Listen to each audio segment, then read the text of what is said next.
We'll get started. So welcome to what is now the third annual State of the Faculty talk, an opportunity to let you know of everything that has been going on in the last year, a better understanding as to the budget and to the challenges that we face, but also some of the good stuff that has been going on over the last year. I'm going to cut right to the chase, and the most important pieces that I'm going to focus on, what I'm going to hit today, is that we have experienced a growth in undergraduate and graduate enrollment, an increase in Tri-Council funding, an increase in the major research funding. We've been able to get more investment in research, an improvement in the net position, greater exposure in the media, and an increase in major gifts. Now I'm going to hit the challenges that we're going to be facing at this moment, but we're in a really good spot at this time.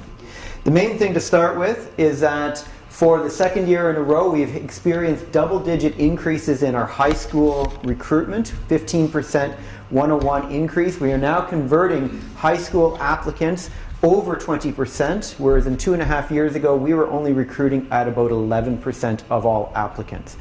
As a result, we have increased our undergraduate enrollment. It is now at 1,960, and it is dominated by our domestic undergrads. But our number of international and visa undergraduates has been increasing, and particularly last year, and we did see probably some kind of bump from the United States. At the same time, since 2013, we have seen a substantial growth in our graduate enrollment. It's now at 802, largely due to our visa graduates. These are our professional graduate programs, but in the last year, it's hard to see on this particular graph, we did see a 17 graduate student increase in our traditional research-based graduate program that is directly tied to the Graduate Research Incentive Fund that Dan had put together, and I'll speak to a little bit later. At the end of the day, we've experienced some substantial growth at this time, which is perfect timing considering some of the challenges that I'm going to be focusing on in a few minutes. Overall, down here, it gives you an idea as to where our mix is. We are the most diversified faculty, along with the business school, where about 65% of our students are domestic undergrads, and only about 20% are visa graduate students. It's a much more diversified, stable position in the long run compared to other programs, which if you consider all their international students, they're now at over 60% international, which puts them in a very vulnerable position in the future. What we have right here is exactly where we are trying to keep an aim, keeping our focus on the domestic undergraduate student, the main source of funding, the way in which we can really build our program. The reason why this is important in terms of these enrollment growths, I'm going to go back to the deficit position. I've been highlighting this for the last 2.5 years, is our deficit position, our budget position, is defined by the funds that are available, the revenue, which is our domestic tuition revenue, our international tuition revenue, service teaching, and our research activity. That is the revenues coming in. The debt that we have to pay back, or the expenditures, are salaries and benefits, which represent the vast majority of our expenses. Our GA and TA budget that is given to us by Central, and any other discretionary expenses that we may have. Obviously, if this is positive, if this is a positive net position, we are in a good spot. If it's negative, which is where we currently are, we're overfunded, and those funds will be realigned. And that's what we have to try to eliminate. So here's the table that I've been showing again for 2.5 years, starting with 2015-2016, where we started with a $4.1 million deficit at the beginning of the new enrollment-centered management budget scheme. Scheme might not have been the right word, but maybe it's the best word for it. Then in 2016, due to enrollment growth, we were able to bring that down to 2.3 million. Last year, we brought it down to 1.6 million. This year, we don't have the numbers yet. We are 5 months already into this budget season, but they have yet to actually tell us what our budget is. So Sharon has worked it out to the best of her ability to figure out approximately where we are. We've had more than $1 million in tuition growth. We don't know what our service teaching adjustment is yet, or what the infrastructure grant for international students, the 50% we give back. But we're anticipating that our tuition revenue will reach over $28 million this year. and that our overall base budget, the expenses, is around $28,650,000. That means that we may be down to well under $1 million in deficit, down to about $650,000. That's going to be updated in November once the actual board has approved the budget and we finally get to know what that is. But we're in a very good position from $4 million 2.5 years ago down to $650,000 deficit now. One of our biggest problems, though, is the service teaching adjustment. This is where we are the most vulnerable. We are in control of our own enrollment growth, and we're doing an exceptionally good job of doing that right now. Where we can't control is the service teaching. Currently, we are about 50-50 in terms of the number of majors that we teach within science and the number of non-majors. Every time a non-major takes one of our classes, that faculty then pays us. They pay us at the base and lowest level tuition on campus. But if you look at the total enrollment changes that have been happening across campus, we've grown, which means we're taking more classes in arts and humanities, at the same time that arts has dropped for multiple years, engineering has dropped, and as a result, fewer of those faculties, those students, are taking our classes. That means that our service teaching adjustment last year dropped by $750,000. If it wasn't for that, if it wasn't for the decreases in these other faculties, we would actually be in a balanced budget position right now. But the thing is that if these are the numbers that they are seeing in fall of 2018, this is going to grow even larger over the next year. So that is always going to be chipping away at the enrollment growth that we are facing.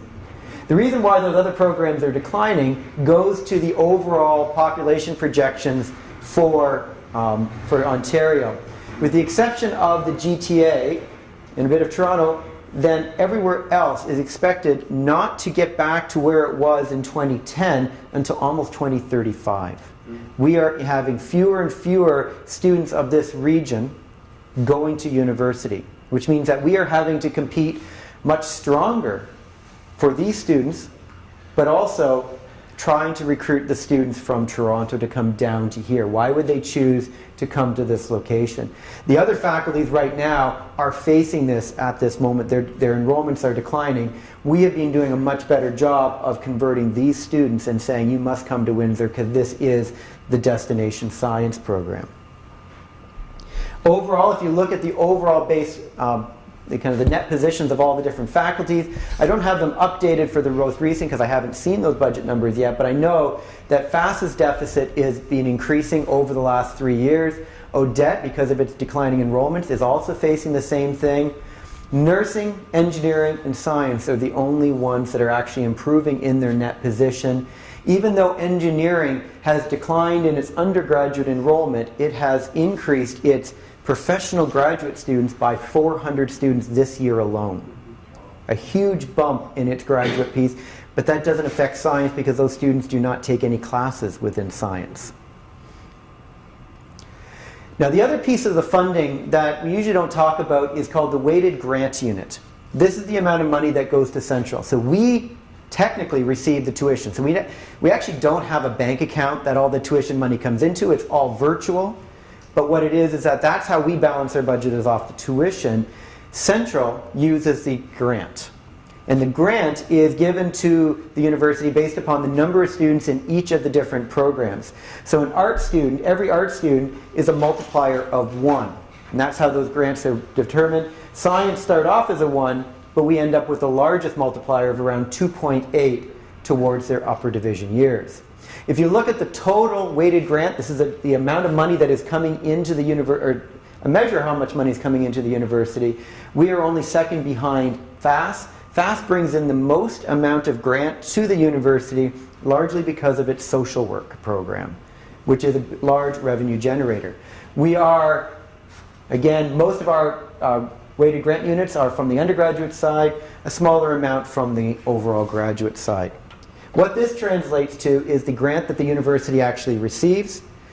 The university receives $76 million approximately from the province, of which we are responsible for 13.2 million of that. FAST is responsible for 29 million.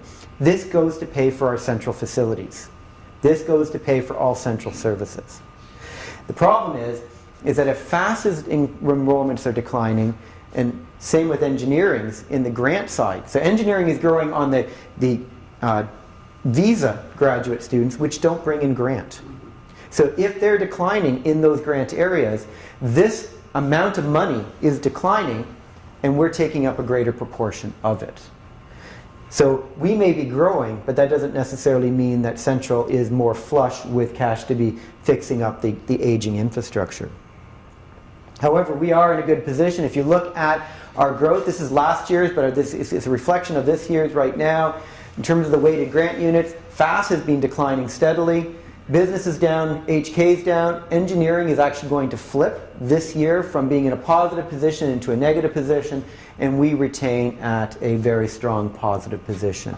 So we are the largest growing undergraduate and enrollment base on campus, which is important because that again is how Central is getting the funding that will pay for some of the central services. It's also how we balance our budget. However, of that 76 million, 14 million has been deemed by the province as at risk, which means that if we don't meet the target set out in the strategic mandate agreement, we will not get an extra $14 million, even if we continue to grow. This varies by the university. It's historical. I actually don't understand exactly how they're calculating this, but Brock, their at-risk contribution is less than $1 million. Ours is the largest one in terms of a percentage. We have the most to lose if we don't meet these strategic mandate agreements. And they kind of break down into these general areas: student experience, retention, student placement and employment, the graduation rate, publications, research impact, and tri-council funding, and then community developments and partnerships. Those are the targets that the university is faced with, and if we don't meet some of those targets, then that at-risk funding goes away. For some of them, particularly such as tri-council funding, a large part of that responsibility lies on us. And we're doing exceptionally well, but it still lies with us. The other one is student experience, graduation rates. Those all, we're playing a more important role year after year. So the challenges that we face right now is that we have greater competition in Ontario because of declining number of university-bound students. We have to maintain and improve recruitment of the graduate students in this area, but also attract more and more students from the Greater Toronto Region. But we need to grow sustainably. Not every program has the ability to continue growing, but we also need to make sure that we balance the declining enrollments in the other faculties, which directly affects our service teaching. It also affects the government grant, which is the only way that we can address the age and the quality of facilities, unless the federal government comes in with another large development opportunity. At the same time, we need to make sure that we're doing our part to meet the SMA targets and ensure that we don't lose the at-risk funding. So this has all come together in the last 2.5 years, and so at the same time we've developed a new, and it's largely a student-run recruitment strategy. And it's called Destination Science. It's actually now underneath the USI Network, and it's to make science at Windsor, the Destination Science program in the province of Ontario, both programmatically but also geographically, telling people you need to come to Windsor, you need to come to our science program because we have smaller class sizes, because we have greater opportunities for undergraduate research, etc. So we focused in on the student experience. So a lot of the next couple of slides directly align with those strategic mandate agreements. So we introduced 2 years ago the lead medallions, and our first medallions were handed out in May. We had about 80 students who were eligible to receive a medallion, and it is to recognize students who go above and beyond the classroom in leadership, engagement, application, and discovery, who take advantage of the opportunities that we can provide at the University of Windsor. And students are now, as they begin their time at the Windsor, are already thinking about how they are going to go beyond the classroom, how they are going to take advantage of these opportunities. We've put in a number of other pieces, so we now have undergraduate research for credit, we have service learning for credit, we have internships for credit, in addition to the traditional co-ops, and we've increased the number of study abroads. So this year, the study abroads that we are planning, they may not all make just based upon student numbers, but we are planning trips to Belize, Costa Rica, Iceland, France, and China. Iceland is becoming the most popular one, and it was a very successful program this past year. In addition to that, we've built in a number of new service learning opportunities through our new AAS experiential learning, but we also have classes that are directly related to service learning, such as the Cures class, Cancer Undergraduate Research and Education students, which currently has 50 students enrolled in it and is completely maxed out. To our Extension Science program, which will be officially launched this coming year, that provides internships and co-op placements for our students and helps us to build community industrial partnerships with local industry. And in support of that, MAISD, the Ministry of Advanced Education and Skills Development, gave us $750,000 to build a wine lab, beer lab, nutrient lab, for which chemistry and earth and environmental have agreed to take the lead on running and providing their students with a work integrated experience. Most importantly, though, it also provides a value-added service to the current and future industry within the region.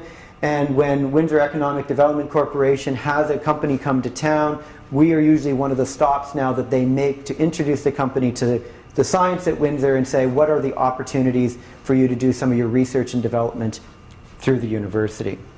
In addition to Extension Science, Chemistry has come out with a great internship program, and it's one that will allow students to do an internship, much more flexible than a traditional co-op, where students can do anything from 8 to 16 month paid internships in their third or fourth year of study with a company.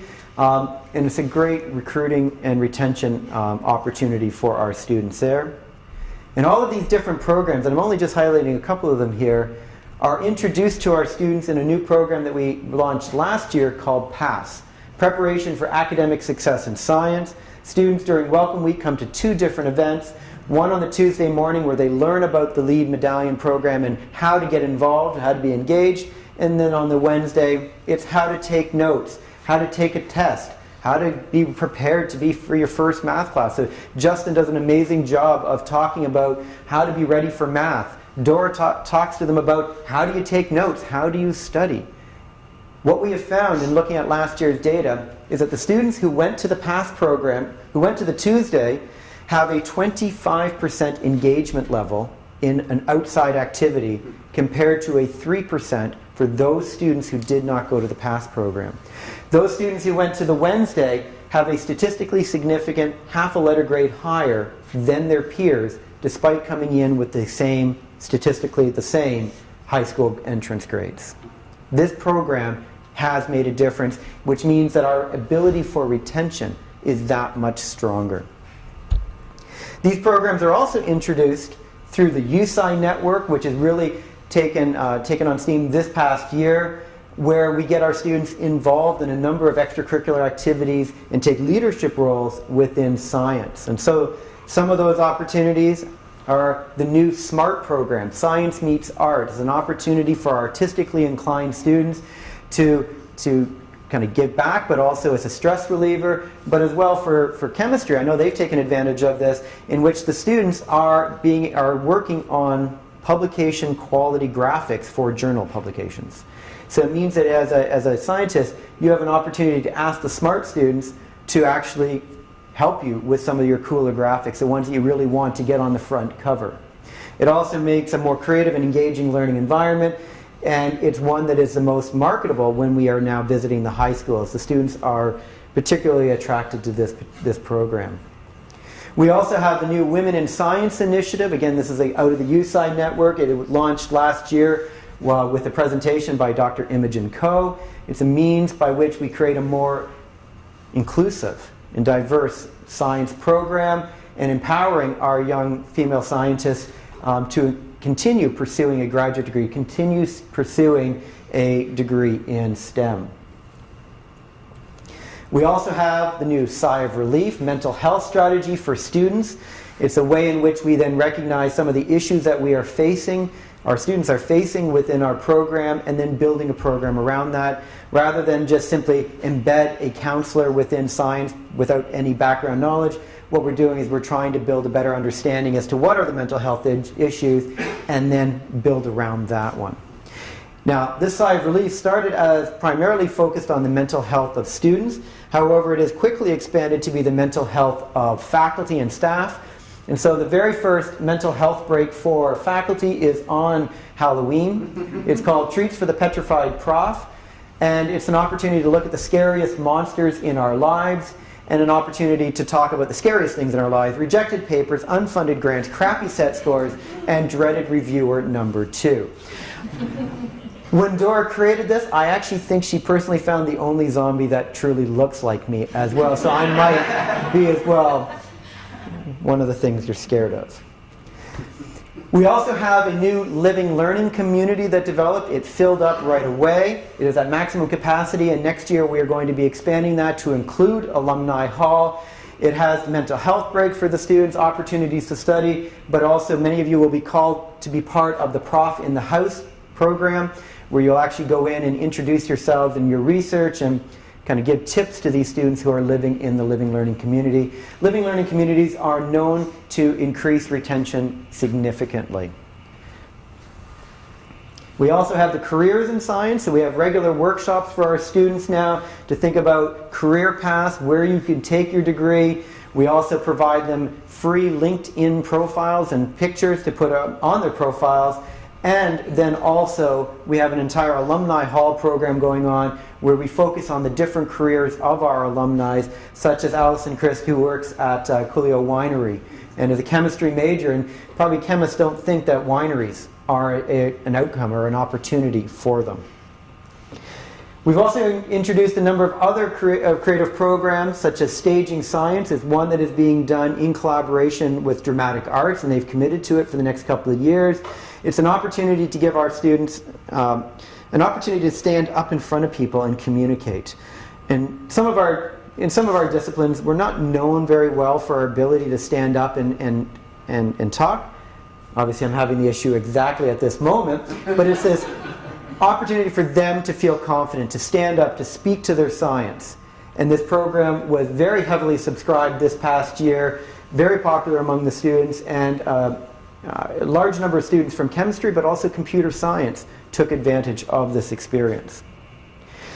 USI also provides our students now with academic support through the science step sessions and how to prepare for exams, exam strategies, effective memory strategies, and the one that they came out with this past week, which is Sailing Through Second Year. Sailing Through Second Year. So we really put a lot of our retention focus on our first years.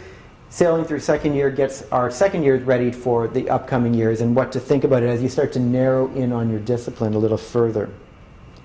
In addition to all that, our Destination Science program, the one that is out of the USI Network, has been helping us to improve pathways, thinking about transfer pathways to community colleges, public and Catholic board STEM academies and how we can do a better job of integrating within them, dual credit courses with the Catholic board, 4+1 forensic program with Wayne State, retention pathways within science, but also retention pathways to science from other disciplines, as well as looking at undergraduate and graduate partnerships in both China and in Scotland. Some very exciting opportunities and ways in which we are building greater connections. Dave Phillips here, one of our alumni, helped us launch the Climate Crusaders initiative at Holy Names, which is part of an overall Catholic board pathway program that starts at grade 8, getting students to think about environment at a very young age. In addition to these, we've taken a more active role in a large number of our recruitment and outreach programs and in fact expanded them. We have the Science Academy, Science Rendezvous, Let's Talk Science. Today is the very first Let's Talk Environment event out at the freshwater facility in LaSalle. We have Science Olympiad. We've increased the number of high school recruitment visits. We also have a high school cafe program where we go in and answer any questions students might have about going to university. We've increased the number of Lancer camps, although the one Lancer camp that I really, really want to have next year is a forensics murder mystery one-week camp. I'm looking back Pardeep directly at this moment. The other one is First Robotics sponsorship and scholarship. So every robot team or robotics team in the region is now sponsored by us and proudly wears our sticker. And we get a large number of computer science students directly from those teams. And we are now a sponsor for a large number of the teams that go to the Ontario Science Fair. We are also a founding member of the Build a Dream organization, which is empowering young women to think about careers in STEM and in, what's it called? STEM and, I lost the word at this moment, but in STEM initiatives and This program has been going on for 2 years, and it gets us an opportunity to meet with all of the grade school and young high school girls in the region to think about that there are opportunities that we could be providing. And next week we will have our very first Parents' Night. It's being run by, again, the Destination Student Group. There's a student organization that's taking the lead on this. It's an opportunity for parents in the region of high school students of any age to come and understand what it means to come to a science program, what you need to be successful in a science program, and why we are the Destination Science Program. All of these pieces are coming together to increase that recruitment, to increase that retention, and what's great is that through the USI Network is that our own students are really taking on the initiative. The one problem that we do have, and it continues to be a problem 2.5 years, is that of our website. Our website is still terrible. Every time we try to move forward with it, PAC gets in our way. And it's been really frustrating that they keep creating a problem. But thanks to computer science, we've found a workaround, and computer science students will now be coming to each department over the next 6 months, and will begin actually making those changes happen much faster than PAC and our external person who was being controlled by PAC could ever be. So this has been the biggest problem I have faced in 2.5 years in terms of I just can't seem to get this to move and for the university to make any commitment to this. We've also done a much better job of the Science Windsor on social media. So any of the events that we have ongoing, such as the Parents' Night, we are blasting this constantly through our social media network, and we're getting quite a bit of response on it. So from the opening of the new building to Parents' Night to just our students working in the field, this is where we get picked up. And in fact, the Windsor Star called me yesterday about one of our tweets that kind of went unnoticed in terms of the number of clicks on it, but Windsor Star noticed it, and they're going to be writing about our students in the next week. In addition to this, we started last year the Science on Tap and Uncorked events to let the community know about what we're doing and what kind of research we're working on. These are last year's. I forgot the elimination one by physics on this particular slide. This coming year, we're about to announce the next round of them very soon. We're just finalizing the one for November 1st, and it's going to be a very different twist on the Science on Tap and Uncorked that will allow us to work with the high school teachers and guidance counselors. We also, in the last 2 years, we hired the communications coordinator. Sarah Elliott started with us. She's now on maternity leave. Darko has done an amazing job to get up and going with that. And we have been in the news far more than ever. This week alone, we have been in the news in the Windsor Star 3 times and on CBC, and actually made CBC nationally, as well as some Discover magazine. So our public profile is increasing substantially. A large part of this, as I said, comes down to our communications coordinator, but Dan has also been working on a new press release strategy. And so this is not for everything that we publish, but it's for the ones that we consider to be our most seminal papers, and we think we really have an opportunity to get publicity with it. He started this press release strategy. We've done now 3 papers on this and got national coverage on all 3 papers, which again is promoting Windsor, is promoting science. And if you're ever wanting to change the Maclean's ranking, which is the peer ranking, which is the one we always do poorly on, that is the mechanism by which you start to let everybody else know what we are doing here. In addition to this, Dan worked with ORS to create the new Science at U Windsor booklet for industry partners and community partners. And this lists every department, every program, and says, here is the type of research that we can do. Here is the research infrastructure that we have. Here's why you need to bring your company to this region. Here's how we can be your partner. This has picked up a large number of industry partnerships in the last year, and the bigger problem that we're facing right now, and in particular people like Simone, who I keep sending things to, because there are just so many industries coming to us at this moment that we're actually running out of opportunities in terms of faculty who can do particular things. It's a good problem to have, but it is a problem. This year we've also had our largest ever research investment. This year our startup funding for the 11 faculty that we hired was over $1.5 million. $900,000 came from the provost, $550,000 from science, $50,000 from the VPRI, and $43,000 from the respective AAUs. In addition to that, we also made $170,000 of other commitments. Research at risk with $450,000. Student travel for research and conferences was $40,000. The transition fund was $100,000. Undergraduate research incentive fund is $30,000 and growing. And our graduate growth incentive funding is $127,000. That means our total investment in research is $2.4 million. And I know when I started, a lot of people had a thought that I was going to only focus on undergraduate enrollment, the number of students and seats. That's the mechanism by which you can start to grow your research, why you can start to invest in it. So we've done exceptionally well because we are doing a good job on our enrollment side. That 450, the research at risk, I've sent this out by email previously. It is targeted directly to the research infrastructure that if it fails, we put our other research at risk in the future. This is directly tied to our 2018 growth in undergraduate enrollment, and we will plan to do it again next year. So if we grow our undergraduate enrollment one more year, we'll be able to take that amount of tuition and roll it directly into research infrastructure. To help us be more successful in grants, Dan in the last year introduced a new internal peer review program based on the very successful one that's in chemistry, in which our faculty that are going for discovery grants or any large grant have an opportunity to have it internally reviewed. And what I'll say is that the only faculty who did not receive a discovery grant in the last year were the ones who did not take advantage of this internal peer review system.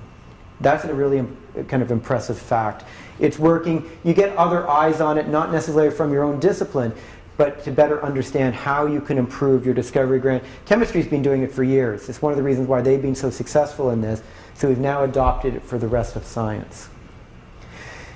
We were very successful in our RTIs in particular this year, and our discovery grants, a number of them from a range of different programs. Even Dan Zhao, in her very first RTI, gets an MRI machine that goes into the new building. Very impressive feat. And it also has this internal peer review process behind it as well. We've had a number of other research stories, greater than 260 journal publications. That was as of May last year. We increased our Tri-Council funding in terms of discovery grants by $300,000 a year. We've had more than $21 million in major research funding, which includes the Rayon system of Dr. Fisk, the NSERC CRD cluster by Dr. Mayev, and we also had early researcher awards to Dr. Karpowitz and Dr. Semeniak, and Dr. Loeb was named a Fellow of the Royal Society of Canada. It's a pretty impressive year for our researchers. For those who had a year in which they stumbled, we have a new and much clearer transition funding program.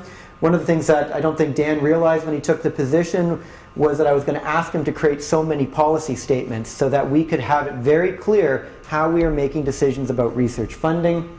This transition funding is a bridge for those faculty who are between grants or waiting for grants to come through. It then shares the responsibility of that transition funding amongst the VPRI, the Faculty of Science, and the actual department or AAU. The other policies that we've created in addition to the transition funding, we have a new one that's going to be announced relatively soon that is coming from Central. It's a high school student volunteer. It doesn't stop what we're doing with high school volunteers coming in. We've got some amazing success stories in that, but rather it makes sure that we are covered and those students are covered. There's also going to be a new policy for in-kind support of research grant proposals. And as well, we put in a new policy just the other week that is how the Science Levy to Canada Research Chairs is being used. We are the most generous science program in Canada, from Dan's estimate, of how we give back the tax. So if a CRC receives it, we either receive 80 or 400 or 40,000, depending upon which level CRC they are. We give 100% of that tax that comes to science back to the CRC. But what we have done this year is said, when we give that back to you, we want it to be used for graduate students. We want it to support students. All of this is leading to greater and greater funding from our Tri-Council, from just in general, which helps us when it comes to our research indirect. This is a slide, we haven't updated it because again, we don't have a budget for this year. This is what it was at last year. Science received $1.1 million in a research adjustment. Now that's not a pot of money that we received that we're able to spend on research. Rather, it goes into our budget as a separate revenue line, so it's virtual. We actually don't get it. It's virtual, but it adds the same way as tuition, which means that that 1 million that was last year's means that we do not have to recruit 175 extra students to balance our budget, which means that we don't have to focus on as much recruitment. We can focus on the science. And the stronger our research gets, the more that we can keep science small and have a balanced budget overall. Dan this year also introduced the Graduate Growth Incentive Fund.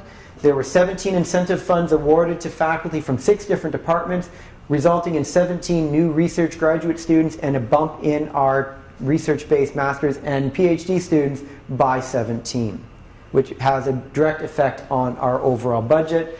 And it was an opportunity for new faculty to build their labs, but also for mid-career faculty to reinvigorate their research as well. GATA support, this comes in on our budget line. If I can back up 1 second here. This comes in on our budget line as an expense. So as much as it's a grant that we get, it's actually considered an expense. It comes from the government grant. It's 3.5 million that we have been receiving. I think it's down to about 3.3 right now because the government grant is shrinking. So as the government grant shrinks... It's not coming from the government grant. Oh, we have to cover sorry. it from our tuition. We're expected to cover Oh, we're covering it. But, sorry, we actually have to cover it in that expense from our tuition, but the university receives that same amount from the grant. So they are getting the 3.5 from us and the 3.5 from the government. You can think about how that math works, doesn't it, for us? So what's happening is that the amount of money that we are receiving, the GA funding that we are receiving, is shrinking, but our grad program is growing. So that's going to represent a bottleneck in near future. And at some point, right now, the way we distribute the funding for GAs and TAs is done by department. Each department gets an amount that is directly related to their undergraduate enrollment as defined in SEUs. And at some point in the near future, we're going to have to rebalance this because some departments are continuing to slide in their SEUs. Some of them, like computer science, have grown substantially in their SEUs. This is the older model. We're going to have to be rebalancing in the near future. Departments are given the money and have the opportunity to then divide it how they wish. Departments are fiscally responsible in that way, but also they must adhere to the collective agreement and maintaining legacy commitments that we have made to our graduate students. Our students have done well over last year. We received 21 OGS and QET awards, 2 NSERC doctoral awards for it, Masters NSERC awards, 1 trillium, 24 NSERC USRA awards. We had the 3-minute thesis winners in both 2017 and 18, Governor General's gold medals in 27 and 18, and more than 2.2 million in scholarships to students. That is an increase of 400,000 over last year. Our Science Society, just a bit of bragging points. They've done exceptionally well in the Ontario Science Games. 2 years ago, they took first place and beat all the bigger schools. Last year, they came third. But this year we are hosting the Science Games. So every science team from around the province will be coming to Windsor, and it's an opportunity for our programs to really shine. At the same time, we've also grown in our faculty. Our growth in our faculty was 109 in 2015-2016. By next year it will be 122. That is including both the new SPF hires, but also some new hires that we were able to get from the provost office. We have 11 faculty that were hired for 2018-19. Actually, it's 12 if I can't write. So it's 12 faculty for 18-19, and currently we have searches underway for 11 more. We have been turning over in faculty searches dramatically. It was 14 in 2017-18, 12 last year, 11 this year.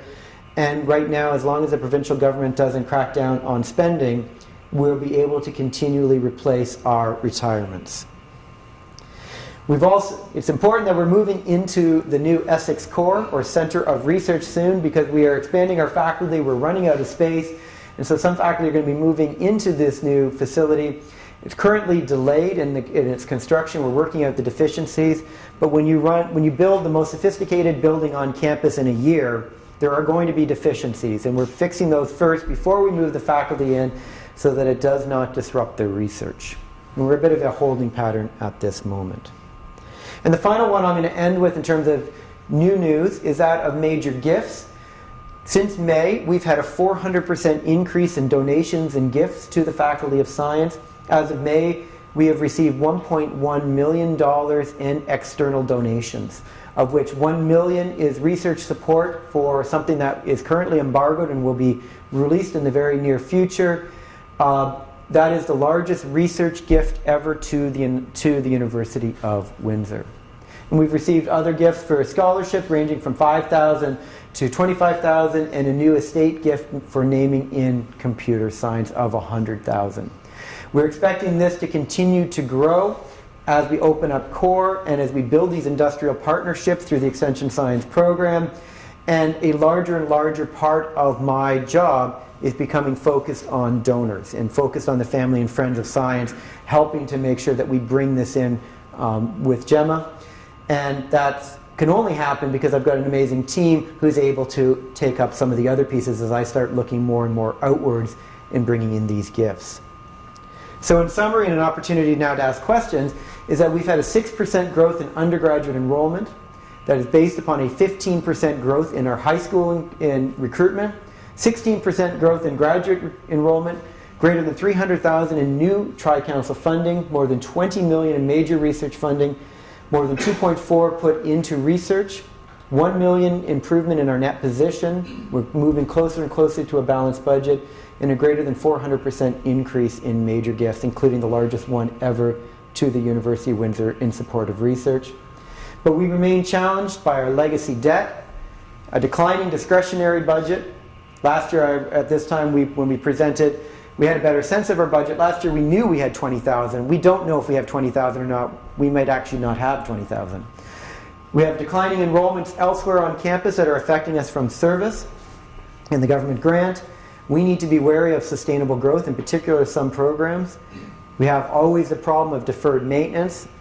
And because the grant is shrinking, the cost of maintenance is substantially increasing and is becoming almost ridiculous, which comes at our base budget as well. So overall, over the last year, we've seen some significant improvements and significant change within science, but we still have these legacy challenges that we are facing. So with that, I'm going to actually just open it up to questions. I went through that really fast, a lot of detail, but we're going to make this available through email.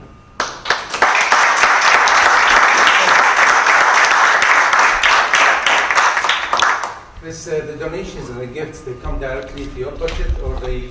No, they go to the individual. So what we do is that we cultivate the relationship with the donor. I talk to them. So on Sunday night, I had dinner with some donors who have made a very substantial commitment that they're not ready to release yet, but that money actually goes directly to a department, directly to a program. So I am just simply, I'm doing the facilitation to get that into the individual program. So doesn't take anything? Nope.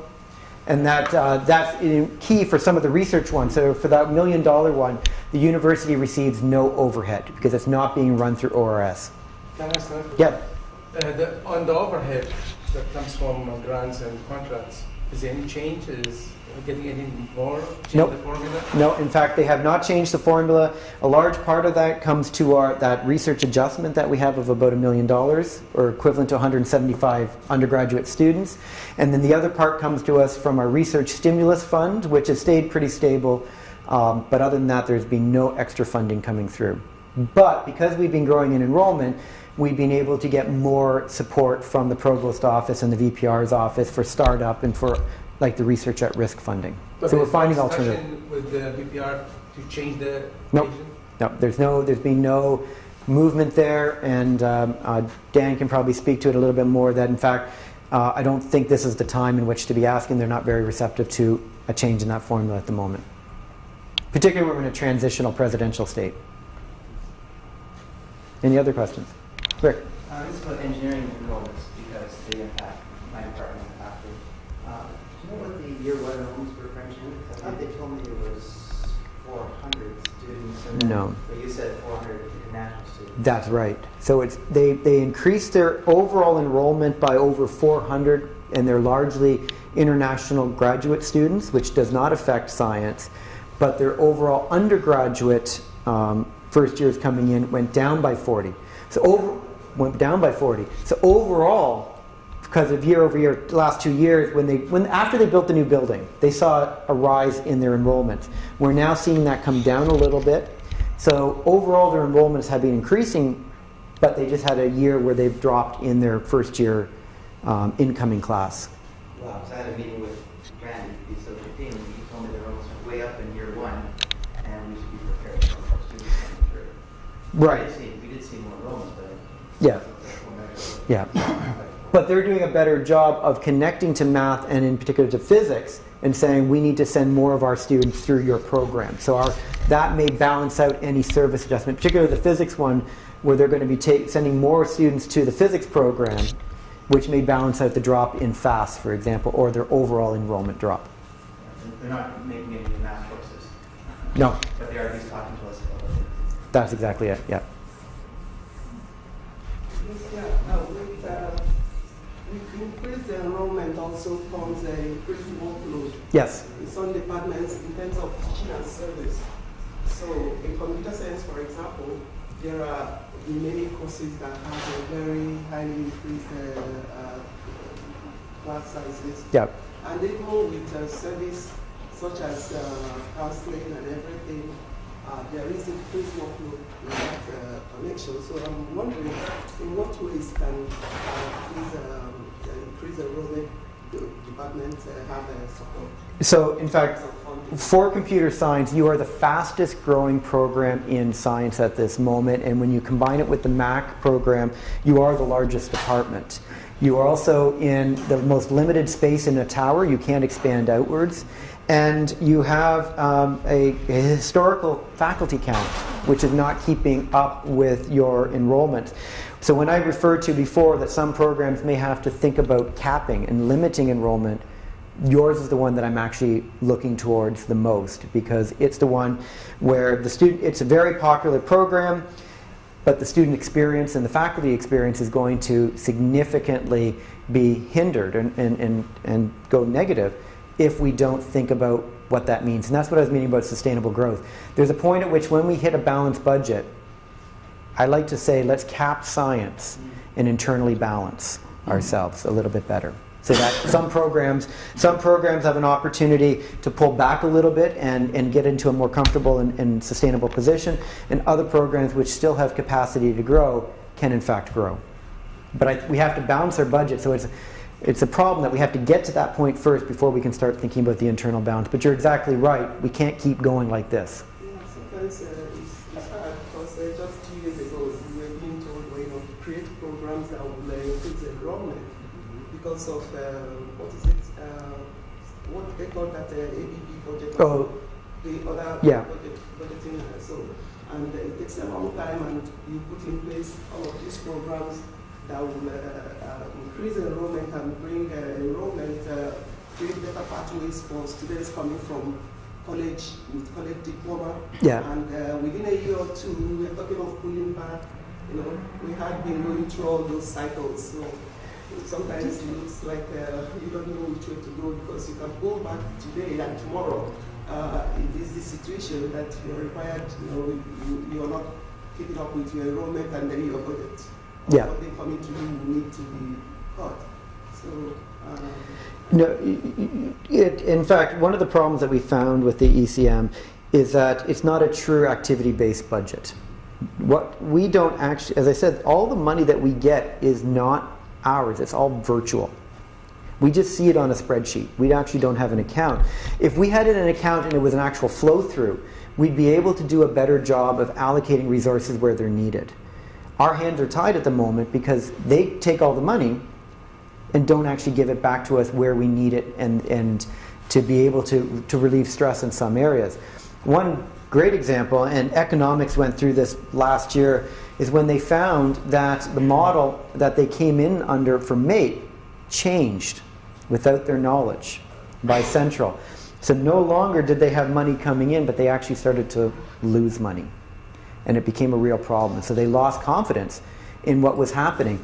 And if this budget model doesn't change by Central soon, you're going to see more and more people losing confidence because it's not working and we're not seeing the benefits of growing our enrollment.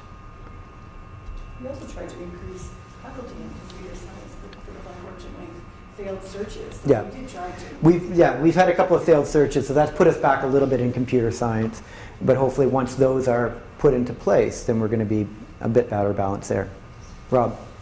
Very nice, very optimistic. Showing us this. On a less optimistic note, which is I suppose what I'm going for. I was going to make the joke, but I didn't know if it was appropriate. So I talked to you, I think it was about a week ago, about USI, the financial program. Yep. So strangely, right after that, I had a bizarre set of circumstances where I lost a bunch of money out of the grant for no reason, and blah, blah, blah. Anyway, long story short, Jillian Heinz? has opened the door now, apparently, which I think wasn't open before, to discussions with people. She sent me an email, she wants feedback. Remember you were saying a little bit more, like, a little bit sort of unwilling to go that way? Yeah. So, the reason I wanted to voice this is, not to necessarily try and make a plan right now, right? I think there's a lot of us, including people like Sharon and Beth and their clients, who are really struggling with the system. That's how much money we have, and operationally, this is super dangerous. It's the I'm big. not asking for any solutions No. right now, but we got to get this sort of awareness among faculty, science people anyway. We got to do something. The staff workload has increased substantially. And that's a real problem because we have a great, not great opportunity, it's the wrong wording here. We are moving towards burnout with our staff. At the same time, the amount of work that's required for the faculty has increased substantially. And for many of us, and we've had this conversation, Dan and I have had this conversation, we're out personally by thousands of dollars. And it's not being recognized in the system. So I'm encouraged that you actually got some feedback and got some responses back. Maybe that is the door then we can start to move forward, because we've really got nowhere with this site. CC list of upper people and an open door for feedback and meetings. So That's good. I'd like, pop by and see you and Dan at some point next week, and maybe if there's any other interested parties here, they can put their names in a hat to No, that'd be good. This is, I think, unsustainable. Well, just because of the strength of the financial system, in November they're going to be introducing a brand new student services, and it's going to be a complete 100% overhaul in 2 days. In November. So we won't even know how. Now we don't know how much money we have. We won't even know how many students we have. Yeah.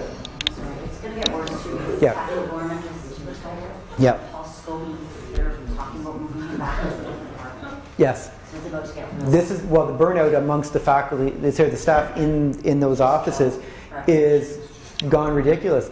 When we had faculty council yesterday, it was very obvious that there is considerable frustration and, tension and burnout in the registrar's office, because they're going to deal with the student system very soon, and they're not prepared for it. And it's coming too quick, too fast, and it's not a good model. So it's an unfortunate aspect. Any other? Rick? So on the positive side, maybe something I've known for.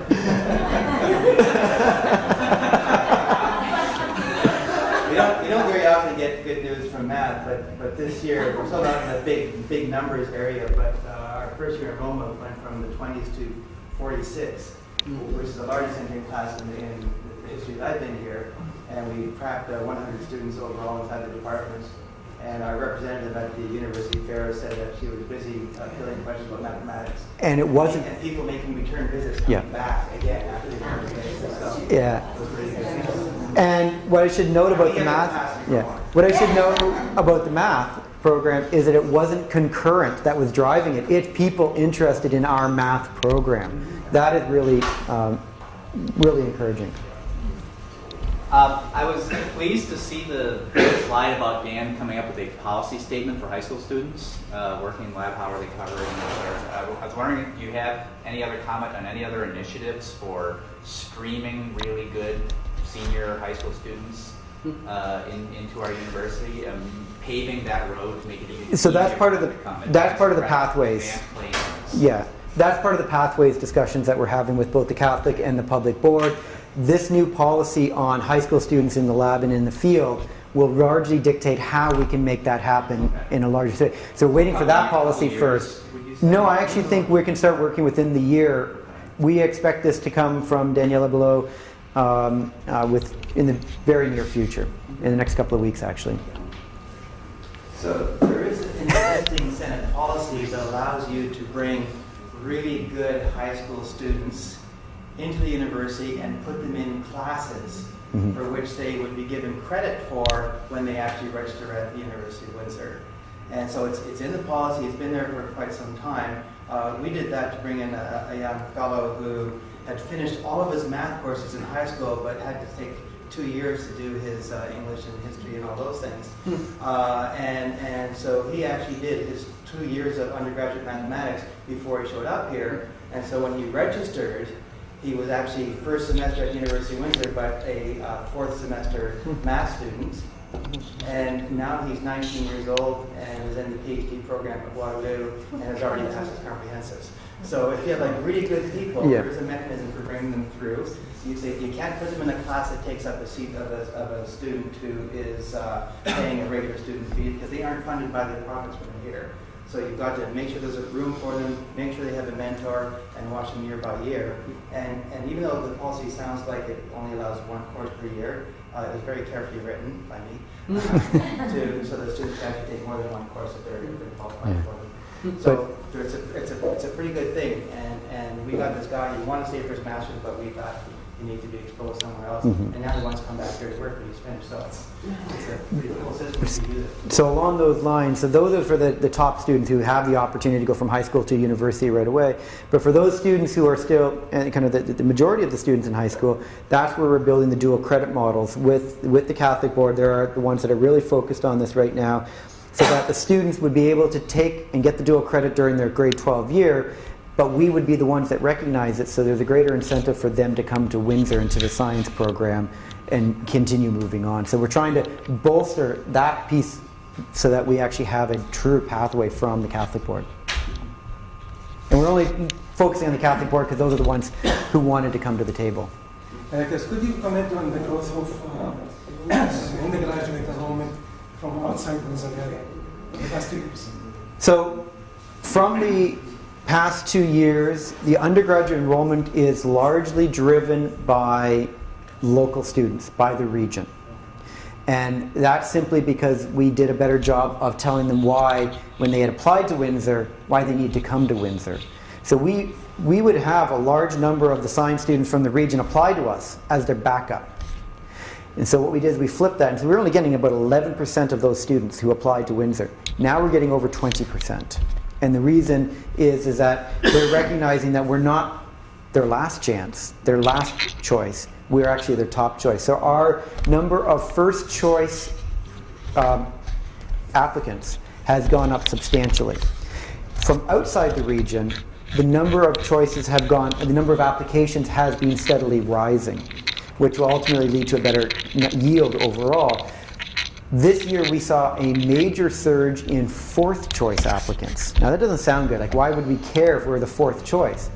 But we're fourth choice out of how many different science programs in the province? We are now on people's radars. And that's making a difference. We're also at things like OUF. We'll have a large number of students who come up to us, and they're still mesmerized by the color purple. Well, but they come to us the next year. So this year alone, we had 3 students who went to Guelph in their first year, but remembered us at OUF and came back to us in the second year. And they were from the GTA. Any other questions? Yeah, for the major kids, I'm just curious, what is the location of that activity gift for computer science? Say that again, sorry? Where is the activity gift that one can... Oh, I don't have that off the top of my head where that naming gift is. That's a question for Gemma because I just don't have those details.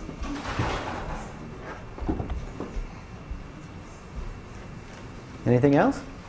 Well, thank you for coming.